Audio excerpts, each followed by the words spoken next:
వరంగల్ జిల్లాలో దారుణ హత్య చోటు చేసుకుంది. మూడుచక్కలపల్లికి చెందినటువంటి బానోతు కొమ్ముల అనే వ్యక్తిని సమీపంలో మొక్కజొన్న చేనులో గుర్తు తెలియని వ్యక్తులు హత్య చేశారు. బహిర్గభూమికి వెళ్తున్నటువంటి ఇంట్లో చెప్పి వెళ్లిన కొమ్ములు ఎంతకీ తిరిగి రాకపోవడంతో కుటుంబ సభ్యులు గ్రామస్తులు వెతకగా శవమే కనిపించాడు. ఈ ఘటనపై పోలీసులు కేసు నమోదు చేసి దర్యాప్తు చేస్తున్నారు.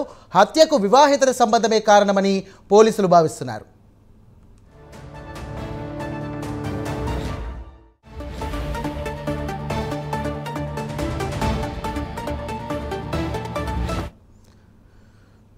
బ్రేకింగ్ చూస్తున్నాం. వరంగల్ జిల్లాలో దారుణ హత్య చోటు చేసుకుంది. మూడుచెక్కలపల్లికి చెందిన బానోతు కొమ్ములు అనే వ్యక్తిని సమీపంలో మొక్కజొన్న చేనులో గుర్తు తెలియని వ్యక్తులు హత్య చేశారు.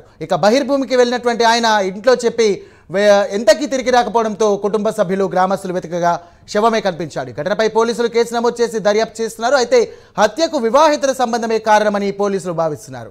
దీనికి సంబంధించినటువంటి మరిన్ని డీటెయిల్స్ మా కరెస్పాండెంట్ తిరుపతి అందిస్తారు. తిరుపతి, చెప్పండి.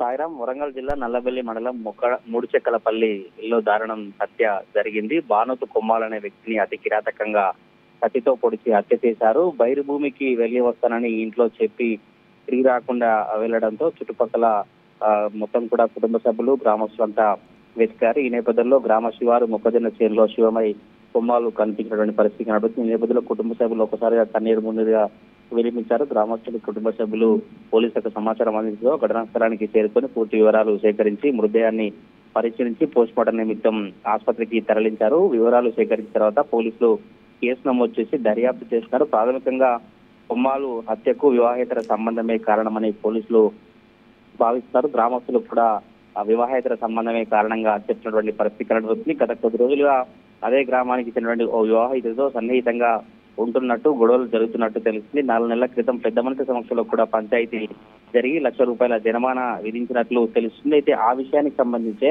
పాత కక్షల్లో నేపథ్యంలోనే హత్య చేశారని కుటుంబ సభ్యులు పోలీసులకు చెప్పినటువంటి పరిస్థితి కనబడుతుంది. మరి చూడాలి, ఇంకా ఈ హత్యకు సంబంధించినటువంటి దర్యాప్తు కొనసాగిన తర్వాత ఈ విచారణలో ఎటువంటి వాస్తవాలు బయటకు వస్తాయి, నిజంగానే వివాహేతర సంబంధమే కారణం ఉందా లేదా ఇతర కారణాలు ఉన్నాయా, ఎవరు హత్య చేశారు, ఎందుకు హత్య చేయాల్సినటువంటి కారణం అనేటువంటి విషయాలే తెలియాల్సిన కారణం ఉంది. మరి చూడాలి, గ్రామానికి సంబంధించినటువంటి వారి హత్య చేసి ఉంటారా లేదంటే ఎవరైనా సుపారీ గ్యాంగ్ హత్య చేసి ఉంటారా, విచారణ తెలిసిన అవకాశం అయితే కనబడతా ఉంది. సాయిరామ్.